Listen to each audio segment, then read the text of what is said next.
Ukraine says over 1,400 Africans recruited to fight for Russia. In war, foreign minister accuses Russian government of luring recruits from African countries into suicidal military contracts to bolster its war efforts. Follow this channel, Ekio Channel TV, for more updates on international news.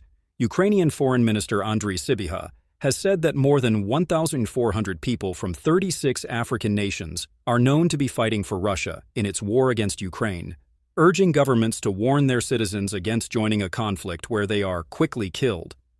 Speaking on Friday, Sybiha accused Moscow of enticing Africans into joining the war and signing military contracts that were equivalent to a death sentence. Foreign citizens in the Russian army have a sad fate, Sybiha wrote on X. Most of them are immediately sent to the so-called meat assaults, where they are quickly killed. Most mercenaries do not survive more than a month, he said. Russia recruits nationals of African countries using a variety of methods. Some are offered money, while others are duped and do not realize what they are signing up for, or are forced to do so under duress. Signing a contract is equivalent to signing a death sentence, he added. The minister's warning came as several African governments acknowledged cases of their citizens joining Russian forces in Ukraine. South Africa said on Thursday it was investigating how 17 of its nationals became involved with mercenary groups after the men issued distress calls seeking help to return home.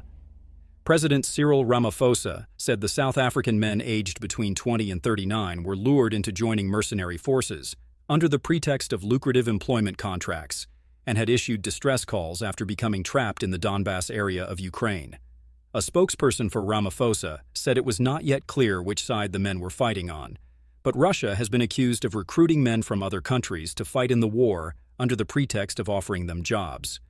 Russia has also been accused of tricking women from South Africa and other parts of Africa into working in Russian drone factories through social media campaigns promising them jobs in fields such as catering and hospitality. Kenya also reported last month that some of its citizens had been detained in Russian military camps after being unwittingly caught up in the conflict. In a post on social media on Friday, Kenyan President William Ruto said he had spoken with Ukrainian President Volodymyr Zelensky about young Kenyans who have been illegally recruited to fight in the war in Ukraine, and both agreed to raise awareness of the dangers of such ventures. Ruto said he asked his Ukrainian counterpart to facilitate the release of any Kenyan in Ukrainian custody, and was grateful that Zelensky had agreed to my appeal. According to Sybiha, the true number of African recruits by Russian forces could exceed the 1,436 identified so far. He added that most foreign fighters captured by Ukraine